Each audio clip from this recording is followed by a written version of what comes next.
తెలంగాణ జాగృతి తెలంగాణ రాష్ట్ర వ్యాప్తంగా జాగృతి జనంబాట అనేటటువంటి కార్యక్రమంతో మరి ప్రజల మధ్యలోకి వెళ్ళి వారి యొక్క సమస్యలను తెలుసుకుంటూ చేస్తున్నటువంటి ప్రయాణం మీ అందరికీ తెలిసిందే. మరి తెలంగాణ జాగృతి అనే సంస్థ దాదాపుగా 19-20 సంవత్సరాల నుంచి తెలంగాణ రాష్ట్ర ప్రజల మధ్యలో ఉంటూ వారి అవసరాలకు అనుగుణంగా, వారి ఆశయాలకు అనుగుణంగా, వారి ఆకాంక్షలకు అనుగుణంగా పనిచేసుకుంటూ వచ్చినాం. ఈ 19 ఏళ్లలో తెలంగాణ ప్రజలకు ఎప్పుడు అవసరమైతే అప్పుడు, అది ఉద్యమ సందర్భమైనా, రాష్ట్రం ఏర్పడిన తర్వాత అయినా అనేక సందర్భాల్లో మేము నిలబడి పనిచేసాం. రాష్ట్రం ఉద్యమం కోసం అట్టుడికిపోతున్నటువంటి సందర్భంలో తెలంగాణ బిడ్డలందరికీ ఒక ఆత్మవిశ్వాసాన్ని కల్పిస్తూ మన పండగల్ని మనం చేసుకోవాలి, మన పద్ధతుల్ని మనం కాపాడుకోవాలి, మన కల్చర్ మనకు ఉండాలి అని చెప్పి ఒక ఆత్మగౌరవ బావుటలాగా బతుకమ్మను, బోనాలను ముందుకు తీసుకెళ్ళినటువంటి సంస్థ తెలంగాణ జాగృతి సంస్థ. మరి పనిచేస్తున్నటువంటి క్రమంలో ఎన్నో ఆటుపోట్లు ఎదురైనాయి. అయినా సరే పట్టు విడవకుండా తెలంగాణ బిడ్డల కోసమే పనిచేసుకుంటూ వచ్చినాం. ఉమ్మడి రాష్ట్రంలో అసెంబ్లీలో అంబేద్కర్ విగ్రహం ఉండాలని చెప్పి 3 రోజుల పాటు దీక్ష చేసినటువంటి ఏకైక సంస్థ తెలంగాణ జాగృతి సంస్థ. అదేవిధంగా ఉమ్మడి రాష్ట్రంలోనే మాది బతుకమ్మ పండుగ, మీరెందుకు దీన్ని గుర్తించరు, ఎందుకు గౌరవించరు అని చెప్పి ప్రభుత్వం యొక్క మెడల్ వంచి ఆనాడే ప్రతి జిల్లాకు 1 లక్ష రూపాయల నిధులను రాబట్టి రాష్ట్ర పండుగ హోదా ఉమ్మడి రాష్ట్రంలోనే సాధించినటువంటి సంస్థ తెలంగాణ జాగృతి సంస్థ. ఆనాడు రాష్ట్ర విభజన కాకముందు శ్రీకృష్ణ కమిటీ రిపోర్ట్ ముందట, శ్రీకృష్ణ కమిటీ ముంగట మా సంస్కృతికి సంబంధించినటువంటి పాఠాలు లేవు, మా వీరుల యొక్క పాఠ్యాంశాలు మా పిల్లలకు చెప్తలేరు అని చెప్పి ఉదాహరణలతో సహా ఎట్లా తెలంగాణ జాతిని అనగదొక్కుతున్నారని దేశవ్యాప్తంగా ఒక చర్చ జరిగేలా చేసినటువంటి సంస్థ తెలంగాణ జాగృతి సంస్థ. అది మిలియన్ మార్చ్ కావచ్చు, సాగరహారం కావచ్చు, మానవహారం కావచ్చు, ఏ కార్యక్రమం చూసినా తెలంగాణ జాగృతి లేకుండా ఈ రాష్ట్రంలో తెలంగాణ ఉద్యమంలో జరిగినటువంటి దాఖలా మీకు కనబడదు. అంత పెద్ద ఎత్తున ఉద్యమంలో పాల్గొన్నాం. అదేవిధంగా రాష్ట్రం వచ్చిన తర్వాత కూడా మేము మా యొక్క సంస్థ యొక్క ఆశయాలను, మరి తెలంగాణ ప్రజల బాగుల కోసం పనిచేయాలి కాబట్టి మా లక్ష్యాలను మళ్ళీ ఒకసారి సవరించుకున్నాం. రాష్ట్రం వచ్చింది, ఉద్యమం విజయ తీరాన్ని ముద్దాడింది. వచ్చినటువంటి రాష్ట్రంలో మన పాత్ర ఎట్లుండాలి అని చెప్పి ఆలోచన చేసుకున్నాం. ఇప్పుడు ఎట్లయితే మొత్తం అన్ని జిల్లాల ప్రజలతో మాట్లాడుతూ ఉన్నామో, అప్పుడు కూడా అన్ని జిల్లాల్లో నాయకులను పిలుచుకొని రాష్ట్రం వచ్చిన తర్వాత మరి మనం ఏం చేయాలి అంటే, అప్పుడు వచ్చిన ఆలోచన ఏంటంటే, ఇది 2014 మాట చెప్తున్నా నేను, ఖచ్చితంగా మన రాష్ట్రంలో మానవ వనరుల అభివృద్ధి అనేటటువంటిది ఒక బాధ్యతగా తీసుకోవాలి.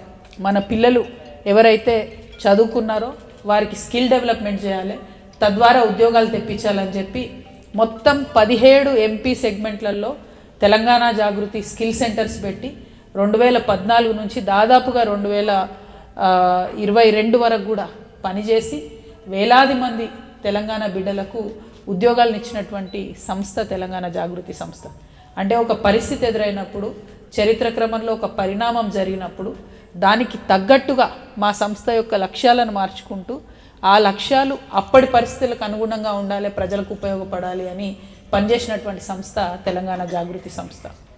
మరి ఇవాళ తెలంగాణ రాష్ట్రం వచ్చి ఇన్ని సంవత్సరాల తర్వాత మేము ఆలోచిస్తూ పనిచేస్తూ ఉన్నటువంటి క్రమంలో మహిళల కోసం ఖచ్చితంగా చట్టసభల్లో బిల్లు రావాలి.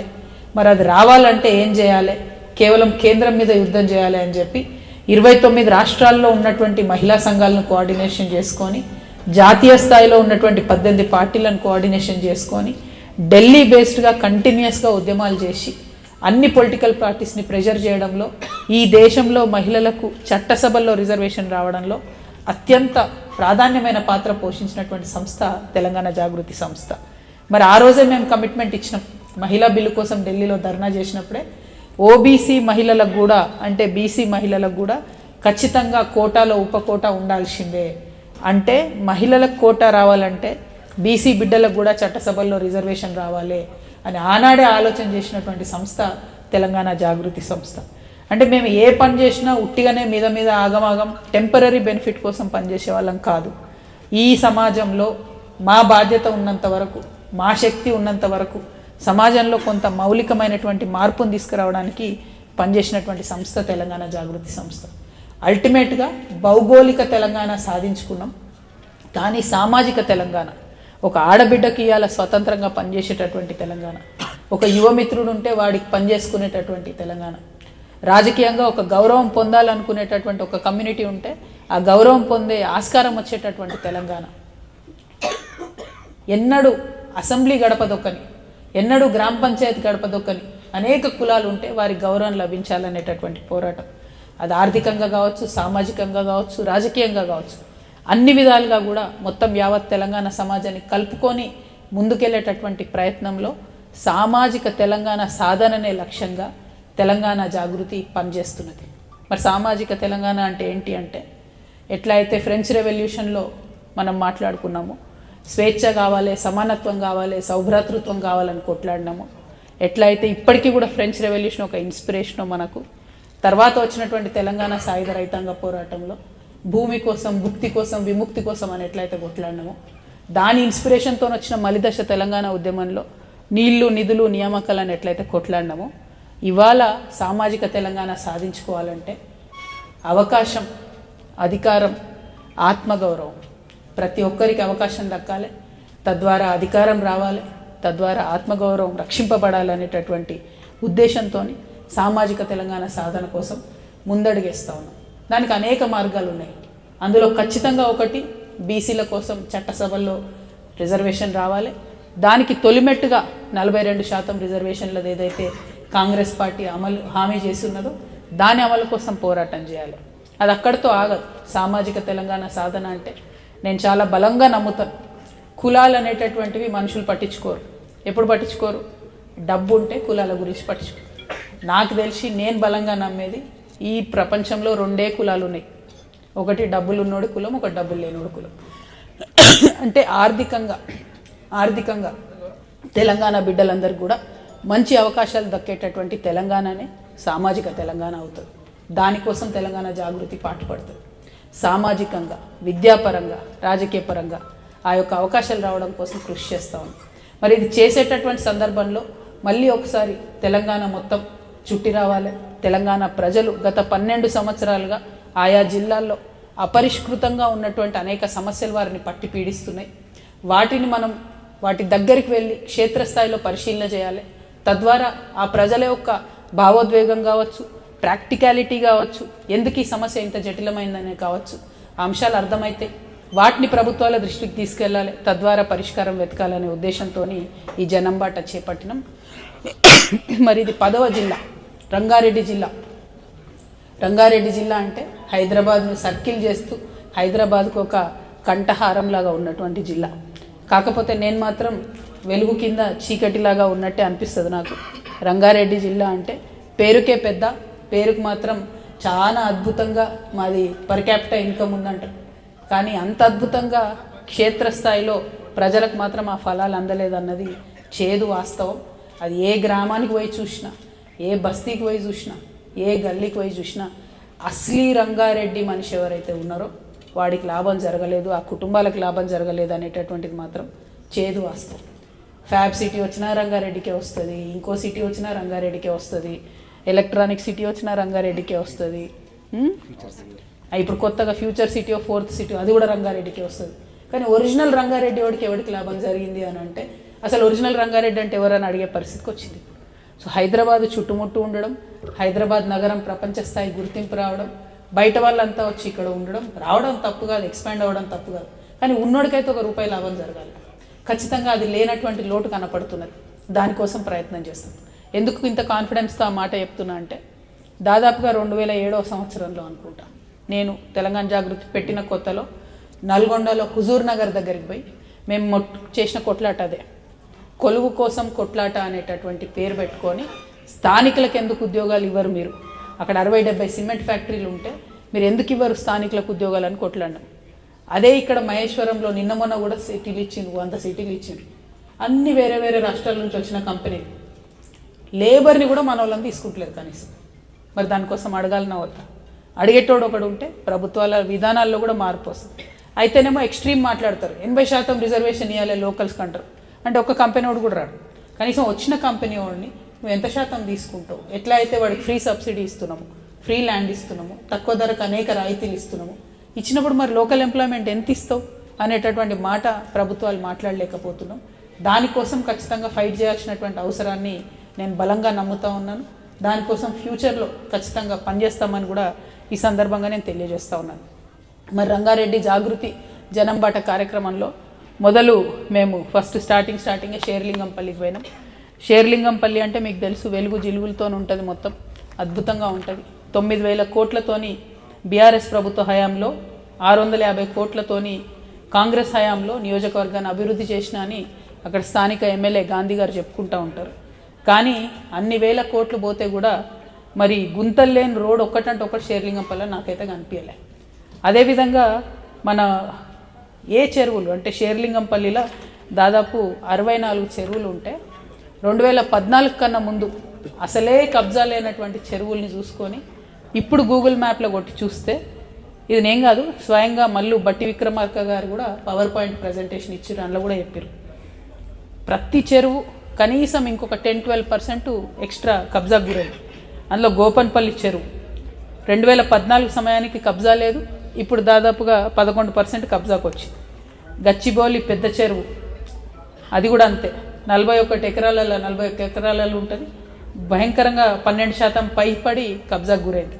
ఖానామెట్లో మరో చెరువు, గోపన్పల్లిలో చిన్న చెరువు, చందానగర్లోని లింగకుంట, మియాపూర్లో గురునాథం చెరువు, మదీనాగూడలో ఈర్ల చెరువు. ఈ పేర్లు ఎందుకు చెప్తున్నా అంటే అక్కడ లోకల్ వాళ్ళు ఇచ్చినాయి చెప్తున్నా నేను. ప్రతి చోట కూడా కబ్జా ఉంది. మరి కబ్జా ఉంది ఒక పక్క, ఇంకొక పక్కనేమో డెవలప్మెంట్ ఇష్యూస్. అంటే ఇదే లింగంపల్లి ఎక్కడైతే చెరువు కబ్జా అయిందో అక్కడ అండర్ బ్రిడ్జ్ చేస్తామని చెప్పి 12 ఏళ్ళు దాటిపోయింది, ఇంతవరకు కనీసం మాట కూడా మాట్లాడతలేరు. మాదాపూర్లో అయ్యప్ప సొసైటీలో అభివృద్ధి పని నామమాత్రంగా కూడా జరగలేదు.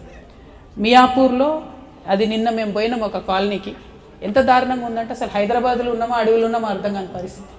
దానికి ఒక శ్మశాన వాటిక ఉందంటే ఎంత గమ్మత్తుందంటే ఒక శ్మశాన వాటిక ఉంది. అంతకుముందు వైకుంఠధామం ప్రోగ్రాం పెట్టారు బీఆర్ఎస్ గవర్నమెంట్, 2 సార్లు నిధులు వచ్చినాయి దానికి, ఆల్రెడీ 10 లక్షలు 2 సార్లు శిలాఫలకాలు ఉన్నాయి. కానీ పిఏ నగర్లో 2 సార్లు బిల్లులు వచ్చినాయి, కానీ కనీసం కాంపౌండ్ వాళ్ళు కూడా కాలేదు. ఇప్పటికి కూడా పాములు ఇళ్లలోకి వస్తున్నాయి. హైదరాబాద్లో పాములు వస్తున్నాయంటే అసలు వెరైటీ అనిపించింది నాకు. పైగా రోడ్లు చూస్తే చాలా భయంకరమైన పరిస్థితి. పిఏ నగర్, హెచ్ఎంటీ నగర్ ఈ రెండిట్లో కూడా ఇదే పరిస్థితి ఉన్నది, చాలా ఘోరంగా ఉన్నది. ఓంకార్ నగర్ అక్కడ కూడా అట్లే ఉంది, హఫీజ్పేట్ అక్కడ కూడా అదే ఉంది, కొండాపూర్, చందానగర్ ఎక్కడ చూసినా కూడా గుంతలు లేని రోడ్ లేదు. అంటే ఎందుకంటున్నా అంటే 10,000 కోట్లు పెట్టినా కూడా గుంతలు లేని రోడ్డు లేకుండా ఒకటే నియోజకవర్గంలో, పెద్ద నియోజకవర్గం నేను కాదంటలేదు, కానీ జరగలేదు. కాబట్టి దాని మీద ఏం చేయాలన్నది ఒకటి ఆలోచన చేయాలి. ఇక 2 మరి మొత్తం ఎక్కడ చెరువుల విషయంలో చూసినా కూడా ఇప్పుడు ఆ గాంధీ గారి పేరే వినపడతా ఉంది, ఎమ్మెల్యే గారు కాబట్టి. ఆయన అనుచరులు కబ్జా చేసిరంటూ మరి ఆయన వెంటనే కాంగ్రెస్ గవర్నమెంట్ రాగానే బీఆర్ఎస్ నుండి కాంగ్రెస్లోకి వెళ్ళిపోయాడు. మరి కాంగ్రెస్కి పోయినాక నేను ముఖ్యమంత్రి గారిని స్ట్రేట్గా అడుగుతా ఉన్నా, ఇన్ని చెరువులు గూగుల్ మ్యాప్లో మీరు కొట్టి చూసినా తెలుస్తుంది, మరి హైడ్రా అధికారులు నిద్రపోతున్నారా? ఇదే సేమ్ గాంధీ గారు కుత్బుల్లాపూర్లో హైడ్రా వాళ్ళు పోయి కాంపౌండ్ వాళ్ళు తీసేస్తే తెల్లారికల్లా కోర్టు ఆర్డర్ తెచ్చుకొని మళ్ళీ ఆయన వేసుకున్నాడు 14 ఎకరాలు. కానీ అక్కడ వడ్డరోళ్ళు పాపం అందరు చిన్న పేద గుడిసెలు వేసుకొని ఉన్నారు, వాళ్ళ దగ్గర పోయి వచ్చినాం. 60 కుటుంబాలు నిలగొట్టిర్రు, వాళ్ళని మళ్ళీ రాణిస్తలేరు ల్యాండ్ మీదకి, గాజుల రామారంలో.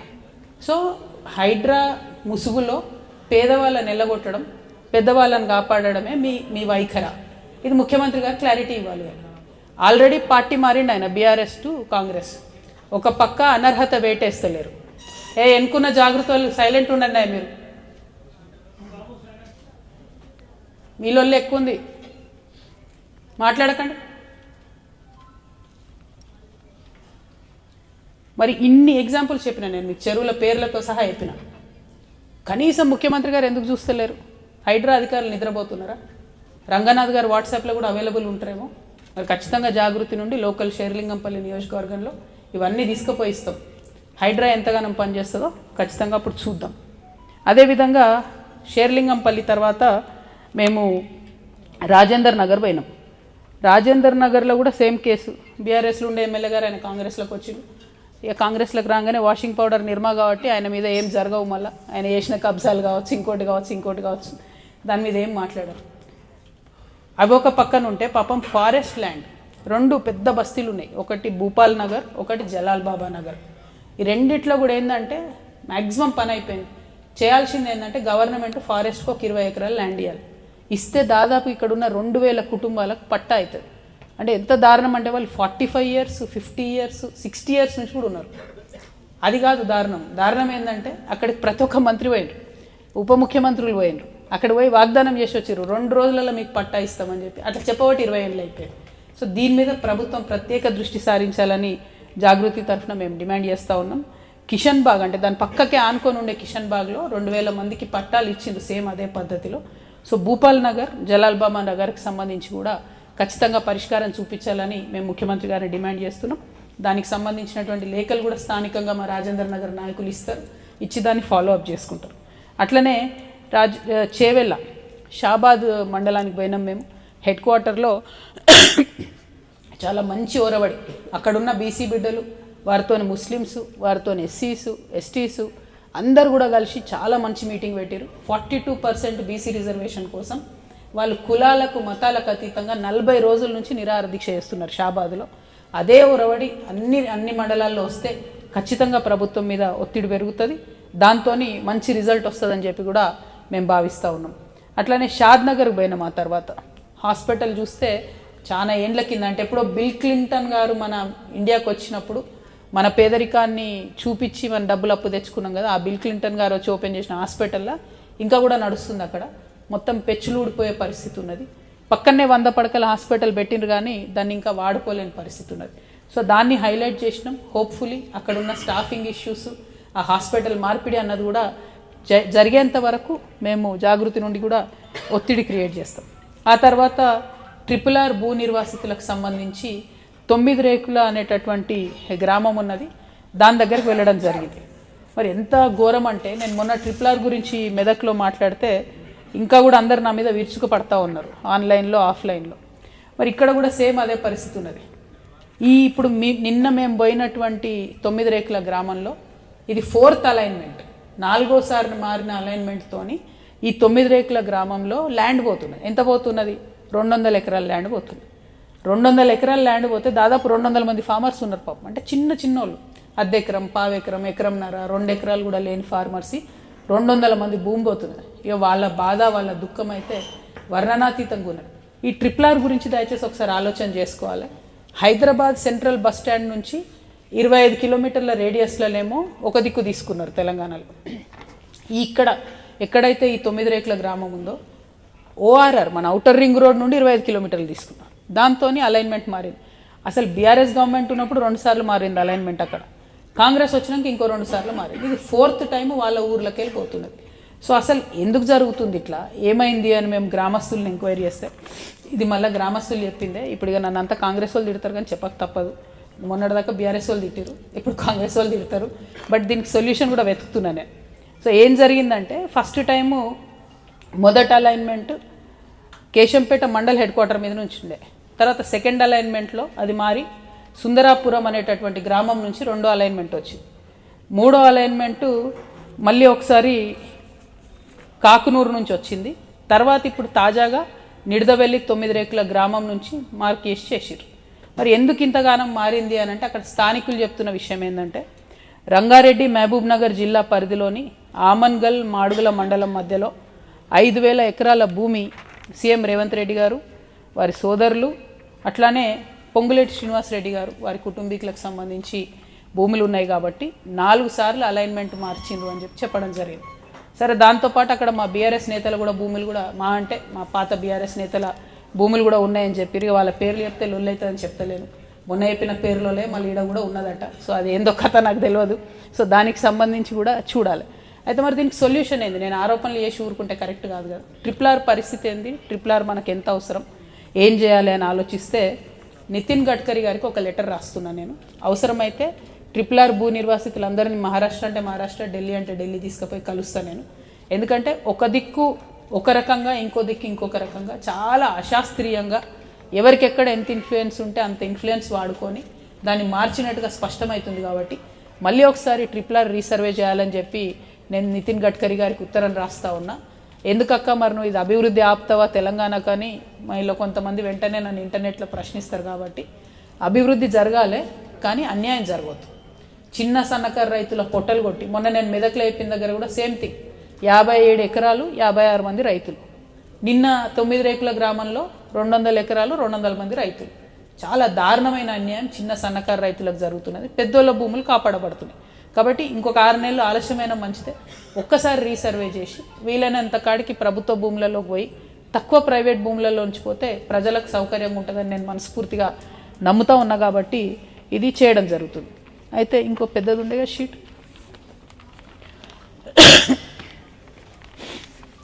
కింద చూపు, ఇది మీకు పెద్దగా కనబడదో కానీ ఒరిజినల్ ప్రపోజ్డ్ రింగ్ రోడ్ ఏమో మొత్తం స్ట్రేట్గా ఉంటుంది కంప్లీట్గా. ఈ పైన పార్ట్ అంతా కూడా కంప్లీట్గా స్ట్రేట్గా ఉంటుంది. నేను నిన్న ఏదైతే కంప్లైంట్ చేసినో మెదక్లో వంకర టింకర్లు తిరిగిందని, అదేమో ఇట్లా వంకర టింకర్ తిరిగింది. ఇక్కడనేమో మొత్తం స్ట్రేట్గా ఉంటుంది. సేమ్ ప్రాబ్లం కింద, దీని కింద షాద్ నగర్ షాబాద్ ఇటు సైడ్ కూడా అక్కడ చక్కగా ఉంటుంది, ఇక్కడేమో వంకర తిరుగుతుంది. అంటే ఇప్పటికీ 4-3 అలైన్మెంట్లు మారిన తర్వాత ఇది పరిస్థితి.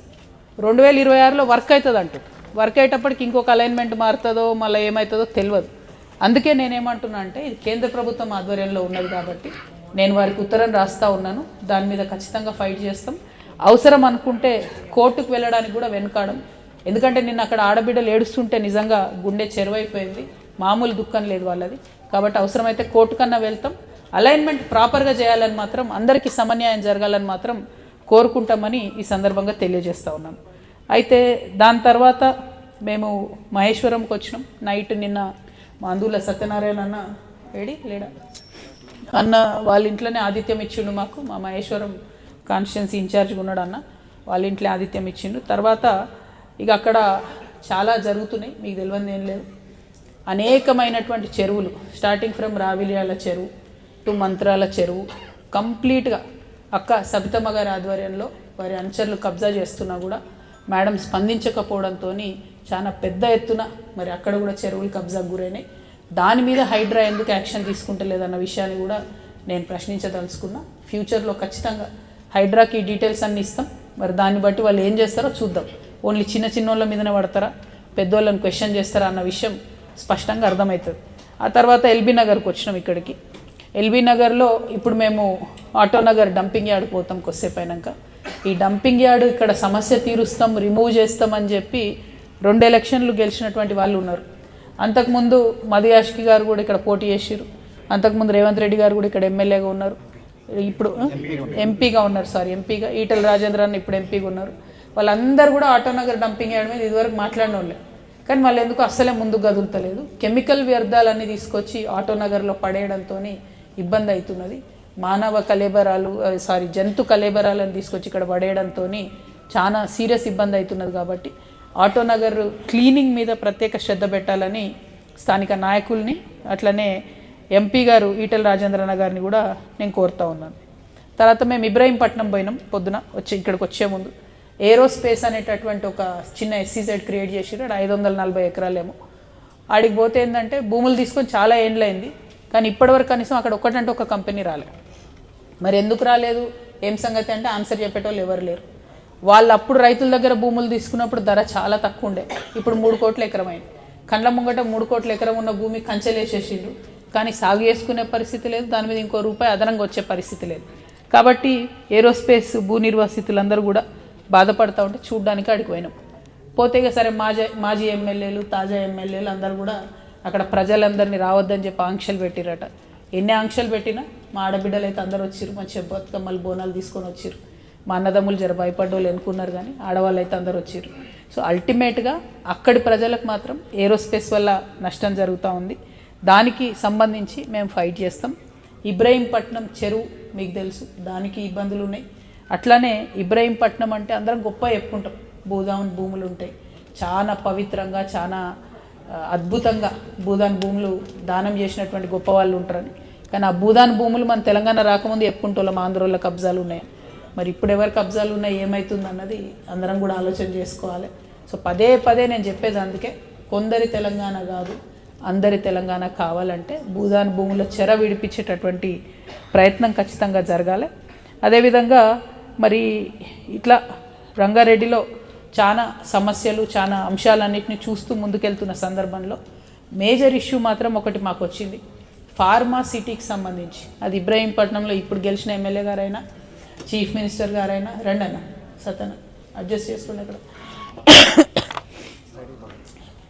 ఇప్పుడు గెలిచినటువంటి ముఖ్యమంత్రి గారైనా పదే పదే ఏం చెప్పారు, ఫార్మా సిటీ భూములు వాపస్ ఇస్తామని చెప్పారు. వాపస్ ఇవ్వకుండా ఇప్పుడు అక్కడ మళ్ళీ 4th సిటీ కడతాం, 5th సిటీ కడతాం, అందులో సినిమా వాళ్ళకి ఇండస్ట్రీలు ఇస్తామని చెప్తారు. ఇక్కడ టెక్నికల్ విషయం ఏంటంటే ఫార్మా సిటీ అనేటటువంటిది కండిషనల్ అక్వైర్మెంట్. అంటే ఇక్కడ ఫార్మా కంపెనీలు పెడతాం కాబట్టే భూమి తీసుకుంటున్నాం, ఒకవేళ ఫార్మా కంపెనీలు కట్టకపోతే మీ భూములు మీకు వాపస్ ఇస్తామన్న కండిషన్ మీద తీసుకున్నారు. ఆ కండిషన్ బ్రీచ్ అయిపోయింది, అక్కడైతే ఫార్మా కడతలేరు. ఇప్పుడు ముఖ్యమంత్రి గారు ఏమంటారు, అందులో కొంత భాగంలో మేము ఫార్ములేషన్ యూనిట్స్ పెడతాం, అంటే అది ఫార్మాలోనే ఎండింగ్ యూనిట్, పొల్యూషన్ తక్కువ ఉంటుంది, కానీ మిగతా అన్ని మేము 4th సిటీగా డెవలప్ చేస్తాం, ఫ్యూచర్ సిటీగా డెవలప్ చేస్తామని చెప్తారు. ఇప్పటిదాకా నేను చెప్పిన షేర్లింగంపల్లి కానీ ఇబ్రహీంపట్నం కానీ మహేశ్వరం కానీ ఎక్కడికి పోయి చూసినా కూడా ఉన్న సిటీకే డెవలప్మెంట్కి దిక్కులేదు. ఎక్కడ చూసినా గుంతల రోడ్లు, చిటికెడు వాన పడితే అన్ని కాలనీలు మునుగుతాయి. మరి ఇప్పుడు పోయి కొత్త డబ్బులని మళ్ళీ 4th సిటీలో అక్కడ ఏం లేని దగ్గర అన్యాయంగా వాళ్ళ భూములు లాక్కొని అక్కడ చేసే బదులు ఉన్న సిటీ మీద ఫోకస్ చేయండి. దయచేసి ఎల్బీ నగర్లో క్లీన్గా ఉండేటట్టు చూసుకోండి, దయచేసి షేర్లింగంపల్లిలో బస్సుల్లో కొన్ని ఫెసిలిటీస్ ఇచ్చేటట్టు చూసుకోండి, రైతుల భూములు రైతులకు వాపస్ ఇవ్వండి అనేటటువంటిది మేము తెలంగాణ జాగృతి నుంచి డిమాండ్ చేస్తూ ఉన్నాం. మీరు కట్టేటటువంటి 4th సిటీలో మీరు ఫార్మా కట్టకపోతే, ఫార్మా కంపెనీలు పెట్టకపోతే రైతుల భూములు రైతులకు వాపస్ ఇవ్వాలనేటటువంటిది మేము డిమాండ్ చేస్తూ ఉన్నాం. దాని మీద ఫ్యూచర్లో కూడా పోరాటం చేస్తాం, ఖచ్చితంగా అవసరం అనుకుంటే లీగల్గా కూడా వెళ్తామని ఈ సందర్భంగా తెలియజేస్తూ, మేము ఇందాక జరిగిన మేధావుల సమ్మేళనంలో తెలంగాణ నాయి బ్రాహ్మణ సంఘం వాళ్ళు కూడా మాకు వినతి పత్రం ఇచ్చారు. ఈ సమస్య ఇన్ఫ్యాక్ట్ ఎక్కడికి పోయినా చెప్తున్నారు, నాయి బ్రాహ్మణులకు రజకులకు కేసీఆర్ గారు 200 యూనిట్ల లోపు కరెంటు ఫ్రీగా ఇచ్చి మరి వారికి సెలవులు నడుపుకోవడానికి కానీ దోబిఘాట్లు నడుపుకోవడానికి కానీ అప్పుడు అవకాశం ఇచ్చిండ్రు. ఈ ప్రభుత్వం వచ్చిన 2 ఏళ్లలో దాదాపు 100 కోట్ల పైచీలకు బిల్లు ఉంది ఇప్పుడు అని చెప్తున్నారు. వాళ్ళు కట్టుకోలేరు, అనవసరంగా వాళ్ళని ప్రభుత్వం ఇబ్బంది పెట్టొద్దు. ఒక పక్క రిజర్వేషన్ ఇవ్వకుండా మోసం చేస్తూ డైరెక్ట్గా పార్టీ నుంచి రిజర్వేషన్ ఇస్తాం, స్థానిక సంస్థలు ఎన్నికలు పోతామని ఒక పక్క చెప్తున్నారు, రెండో పక్క వాళ్ళకి ఆల్రెడీ వచ్చే బెనిఫిట్స్ రాకుండా చేస్తున్నారు. అంటే అల్టిమేట్గా కాంగ్రెస్ ప్రభుత్వం అనేది ఒక బీసీ వ్యతిరేక ప్రభుత్వం అని చెప్పకనే రేవంత్ రెడ్డి గారు పదే పదే చెప్తున్నారు. ఈ వైఖరి కరెక్ట్ కాదు, మానుకోండి, తెలంగాణ బీసీలను ఆదుకోండి, తెలంగాణ నాయి బ్రాహ్మణులను ఆదుకోండి, రజకులను ఆదుకోండి అని చెప్పి ఈ ప్రభుత్వాన్ని నేను డిమాండ్ చేస్తూ ఉన్నాను. ఇంకా అనేక చిన్న పెద్ద పెద్ద సమస్యలు చెప్పుకుంటూ వచ్చారు ప్రజలు. మేము జాగృతి నుండి ఇట్లా జనంబాట కార్యక్రమంలో భాగంగా ఎక్కడికక్కడ మా కమిటీలను వేసుకుంటాం, ఎక్కడికక్కడ మా క్యాడర్ నిర్మాణం చేసుకుంటాం, ఆ సమస్యల మీద డెడికేటెడ్గా పోరాటం చేస్తాం, ఒక సొల్యూషన్ తీసుకొచ్చే ప్రయత్నం చేస్తాం.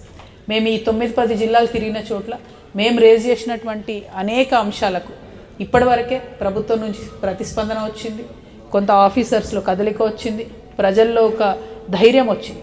కాబట్టి చాలా పాజిటివ్ వెల్కమ్ చేస్తున్నటువంటి ప్రజలందరికీ మరొకసారి ధన్యవాదాలు తెలియజేస్తూ, కష్టపడి మరి అన్నీ ఆర్గనైజ్ చేస్తున్న మా జాగృతి నాయకులకు కార్యకర్తలకు అందరికీ కూడా ధన్యవాదాలు తెలియజేస్తూ, వీరందరికీ మా అందరికన్నా ఎక్కువ మీడియా పరంగా అద్భుతమైన సపోర్ట్ ఇస్తూ ఏ జిల్లాకు పోయినా ఆ జిల్లాలో మేము లేవనెత్తినటువంటి సమస్యలు, అది ధాన్యం కొనుగోలు దగ్గర నుంచి మొదలు పెడితే పెండింగ్ ప్రాజెక్టుల దగ్గర నుంచి మొదలు పెడితే అన్నిటి గురించి కూడా సపోర్ట్ చేస్తున్నటువంటి మీడియా మిత్రులకు ధన్యవాదాలు.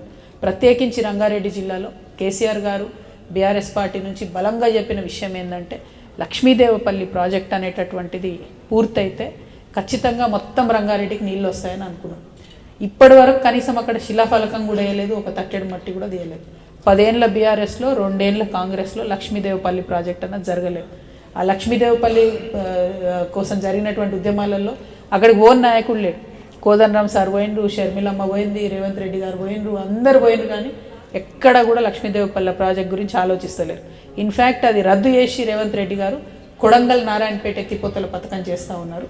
అది కరెక్ట్ కాదు. లక్ష్మీదేవపల్లి ప్రాజెక్ట్ కూడా ఇమ్మీడియట్గా టేకప్ చేయాలి. దానివల్ల మెజారిటీ బెనిఫిట్ అయ్యేది రంగారెడ్డి జిల్లా నియోజకవర్గాలు, ఒక పక్క ఉమ్మడి డెఫినెట్లీ.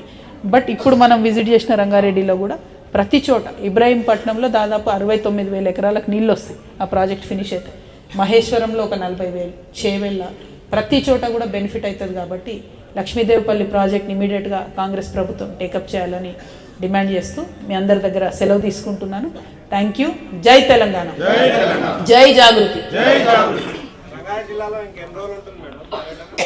ఎందుకే బోర్ కొడుతుందా మీకు? ప్రతి జిల్లాలో 2 రోజులనా? సో నిన్న వచ్చినాం ఇక్కడికి, నిన్న మార్నింగ్ స్టార్ట్ చేసినాం, నిన్న నైట్ కూడా మహేశ్వరంలోనే రాత్రి బస చేసినాం. ఈరోజు ఈవినింగ్ వరకు ఉంటుంది. ఉండి ఇక్కడి నుంచి మళ్ళీ నెక్స్ట్ జిల్లా ఎల్లుండి వనపర్తి పోతున్నాం. సో రేపు ఒక్కరోజు బ్రేక్ ఉంటుంది, కానీ ఆ బ్రేక్లో కూడా మళ్ళీ వేరే ప్రజా సమస్యల మీదనే పోరాటం కంటిన్యూ అవుతుంది. ప్రతి జిల్లా 2 రోజులు. అంతేనా? చెప్తాను.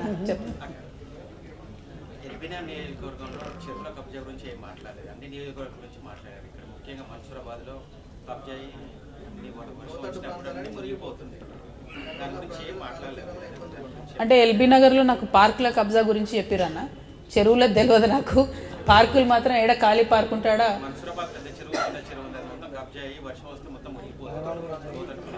మన్సూరాబాద్ చిన్న పార్కు, చిన్న చెరువు, పెద్ద చెరువు 2 కూడా కబ్జా అవుతున్నాయి.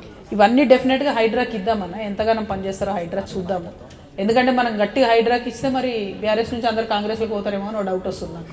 ఎందుకంటే ఇప్పటికే నిన్న రంగారెడ్డిలో తిరుగుతుంటే 2-3 ఎమ్మెల్యేలు చెప్పంతురు కాంగ్రెస్ అని తెలిసింది నాకు. నేను అదే అనుకుంటూ వస్తున్నా, మరి ఏమవుతుందో జూబ్లీస్ ఎన్నికల తర్వాత అనుకుంటే ఒక్కొక్కరు అటు ఇటు డిస్కషన్ చేస్తున్నట్టు అనిపిస్తుంది. సో ఎనీవే అల్టిమేట్గా పాలిటిక్స్ ఎట్లున్నా కూడా హైడ్రా అనేటటువంటిది అందరినీ సరిసమానంగా పనిచేసేటట్టు, పెద్దవాడైనా పేదవాడైనా భయపడకుండా చర్యలు తీసుకునేటట్టుగా ఉండాలి అనేది బలంగా నమ్ముతా ఉన్నా. ప్లస్ ఇంకొక మాట, మళ్ళీ ఎన్నుకున్న వాళ్ళు ఎందుకు అట్లా మాట్లాడుతురు?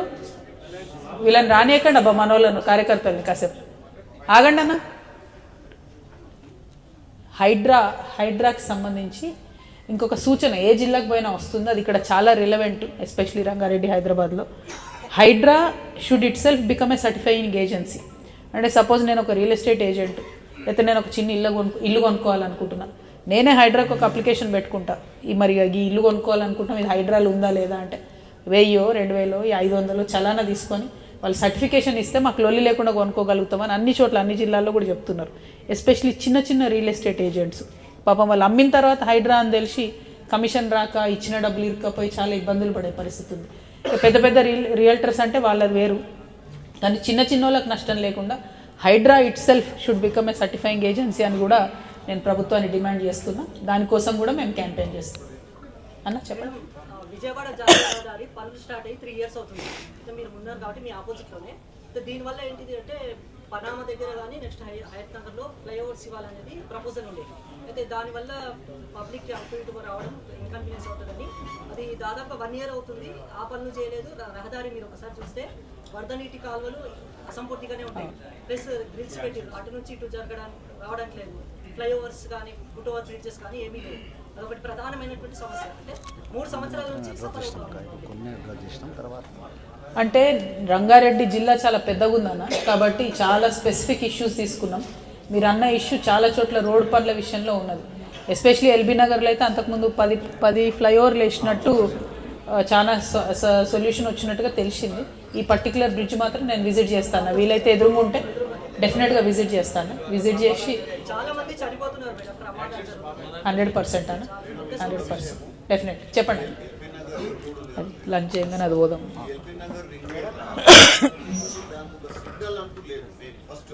రింగ్ రోడ్లో సిగ్నల్ లేదు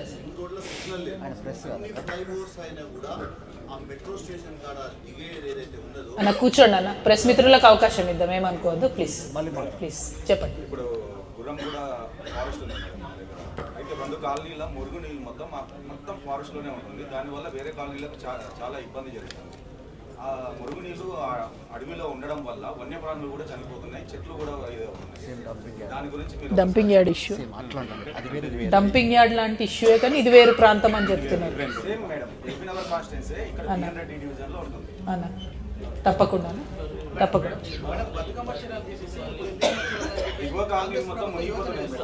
తప్పకుండా definitely will take it up. Bathukamma చీరలు పేరు మార్చి ఇందిరమ్మ చీరలు పెట్టడం అన్నది మేము డెఫినెట్గా వ్యతిరేకిస్తున్నాం. బతుకమ్మ అనేది మన సంస్కృతి. ఇందిరమ్మ అంటే కాంగ్రెస్ పార్టీని వాళ్ళ అధిష్టానాన్ని మస్కా పట్టాలని సీఎం సార్ అనుకుంటే, మరి ఆల్రెడీ వందల కోట్ల డబ్బులు పంపుతున్నారు ఢిల్లీకి అని తెలుస్తున్నది. అవి కాకుండా ఇంకా ఇందిరమ్మ, ఇంకా రాజీవ్, ఇవన్నీ పేర్లు కరెక్ట్ కాదు. డెఫినెట్గా ఇందిరమ్మ చీరలు అనేటటువంటి పేరు బాలేదు. ఆడబిడ్డలు కూడా సెంటిమెంట్గా ఫీల్ అవుతున్నారు, అది కరెక్ట్ కాదని అడుగుతున్నారు. బతుకమ్మ అనేది మన తెలంగాణ, అదే పేరు కొనసాగించాలి. ఒకటి. రెండు, ఈ చీరలు కూడా ఎవరికి ఇస్తుంది Congress government? Only SHG self help గ్రూప్లో ఉన్నటువంటి సంఘాలలో ఉన్నటువంటి ఆడవాళ్ళకి మాత్రం ఇస్తుంది. నిన్న ఒక పెద్దమ్మ చెప్తుంది, మేము ఏదో ఊర్లో పోతే కాకునూరు కావచ్చు, ఆడ చెప్తుంది మాకు ఇస్తలేరు చీరలు, మరి మా ఓటుకు విలువలేదా, ఎందుకు ఇస్తలేరు మాకు అని అడుగుతున్నాను. అంటే తెలియదమ్మా, ఇది ముఖ్యమంత్రి గారి దృష్టికి తీసుకుపోదామని చెప్పిన. సో ఆ ఆడబిడ్డల తరఫున నేను డిమాండ్ చేస్తున్నా, కేవలం సెల్ఫ్ హెల్ప్ గ్రూప్స్లో ఉన్నటువంటి ఆడబిడ్డలకు కాకుండా అంతకుముందు బతుకమ్మ చీరలు ఎట్లా అయితే రేషన్ షాపులలో పెట్టి ఊరందరికి ఇచ్చినామో అదే విధంగా ఇవ్వాలి, కుల మతాలకు అతీతంగా ఇవ్వాలి. ఆనాడు బతుకమ్మ చీరలు క్రిస్టియన్స్కి ఇచ్చిండ్రు, ముస్లిమ్స్కి ఇచ్చిండ్రు, అందరికి ఇచ్చిండ్రు. ఇవాళ కేవలం మీరు సెల్ఫ్ హెల్ప్ గ్రూప్స్లో ఉన్నటువంటి ఆడవాళ్ళకి ఇవ్వడం అంటే మిగతా తెలంగాణ ఆడబిడ్డలందరినీ అవమానపరచడమే. ఇందిరమ్మ పేరు సెంటిమెంటల్గా కరెక్ట్ కాదు, బతుకమ్మ పేరే ఉండాలి. చాలా వరకు కార్యకర్తలు లేకపోతే వచ్చే స్థానిక సంస్థల ఎన్నికల్లో జాగృతి వాళ్ళకి అవకాశం కల్పించారు. వేరే వాళ్ళ క్వశ్చన్ తీసుకున్నాం. ఎవరన్నా ఇంకేదో అడుగుతున్నా? ఆయన ఆల్రెడీ అడిగినావు అన్న, అంతేనన్న, ఇంకెవరు అడిగేటోళ్ళు లేరా? ఏమన్నా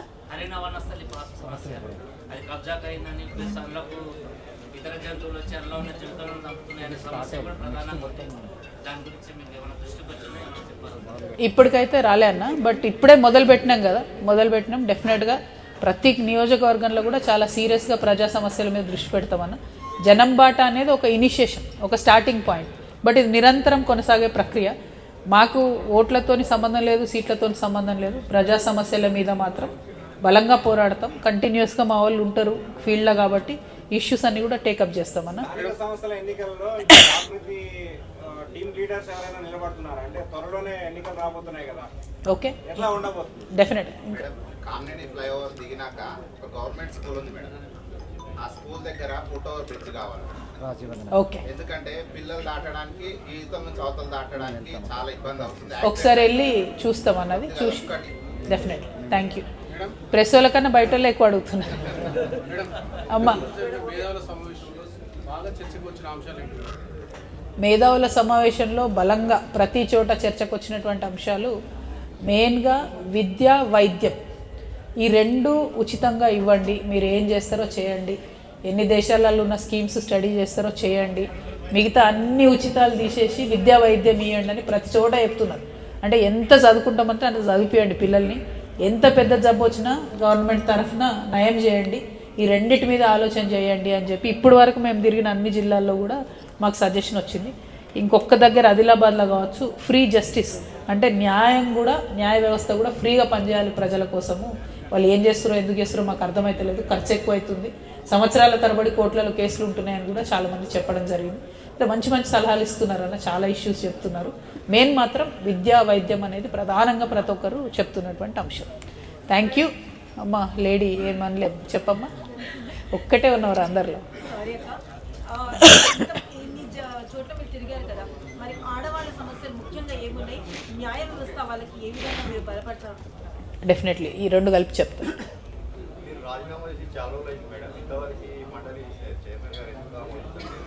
అంటే వాళ్ళ పరిశ్రమ వాళ్ళకు ఉంది కదా, నేను నాది ఆమోదిస్తే మిగతా వాళ్ళందరూ ఆమోదించాల్సి వస్తుంది, వాళ్ళ బాధ వాళ్ళది. నేనేమో అనుకునే ఏం లేదు, మళ్ళీ చెప్తున్నా, నేను చెప్తున్నా ఓపెన్గా చెప్తున్నా, నేను చాలా ఫుల్ హోష్ అవర్ ఆ రోజులో రాజీనామా చేసిన. ఐఎమ్ రిక్వెస్టింగ్ ఆనరబుల్ చైర్మన్ గారు to please accept my resignation. ఇన్నిసార్లు ఒక ప్రజాప్రతినిధి చెప్పడం అన్యాయం, ఇది 10వ కావచ్చు నేను చెప్పడం. సో దాన్ని కూడా రాజకీయాలకు వాడుకుంటుంది కాంగ్రెస్ పార్టీ. సో వాళ్ళు ఏమన్నా వాడుకొని నాకు సంబంధం లేదు. నేను మాత్రం ఎక్కడ పోయినా ఎక్స్ఎంపీ అనే చెప్పుకుంటున్నా, అంతకుమించి వేరే ఆలోచన లేదు. ఆడబిడ్డలకు సంబంధించి ఆడబిడ్డల భద్రత, ఆడబిడ్డల విద్య మీద చాలా అంశాలు మాట్లాడుతూ ఉన్నారు, ఎక్కడ పోయినా చెప్తున్నారు చాలామంది. దాని మీద ప్రత్యేకమైనటువంటి ఆలోచన చేస్తాం. ప్రత్యేకించి ఇప్పుడున్నటువంటి గవర్నమెంట్ ఏదైతే 2500 రూపాయలు ఆడబిడ్డలకు ఇస్తాను ఇవ్వలేదో దాని మీద ఒక సీరియస్ కార్యాచరణ తీసుకుంటాం. మాది February 13 తర్వాత జనం బాట అయిపోతుంది. తర్వాత కంటిన్యూస్గా 2500 రూపాయలు మాకు ఇవ్వాల్సిందే అని ప్రతి జిల్లాలో ప్రతి గల్లీలో లొల్లి పెడతాం. Thank you. జై తెలంగాణ.